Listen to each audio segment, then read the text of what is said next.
माँ मंगला मंदिर रे होमयज्ञ अनुष्ठित। गंजाम जिला बोगुड़ा ब्लॉक अंतर्गत माणितरा पंचायतर भोगड़ा ग्राम रे माँ मंगला देवी पार्श्व देवता प्रतिष्ठा एवं पीठरे कलश स्थापन कर आगकू आश्विन मास आसुथिबा जोगु मंदिर को नूतन भाव रंग दे स्थापित देवी मानकू चित्र विचित्र कर बेले ग्रामर मंगल पाई प्रत्येक द्वार रे पूर्णकुंभ और दीप जाली होम यज्ञ और भोजी भातर आयोजन होइथिला।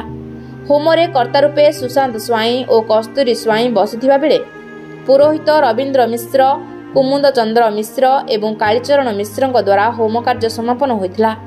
परिशेष माँ मंगला देवी पूजक एवं ग्रामर महिला मानक द्वारा शंख घंट घंटी बजाई हरिबोल होळहोळी देई नाम संकीर्तन करी नगर भ्रमण कराई बहु आडंबर रे पीठरे कलश स्थापन कर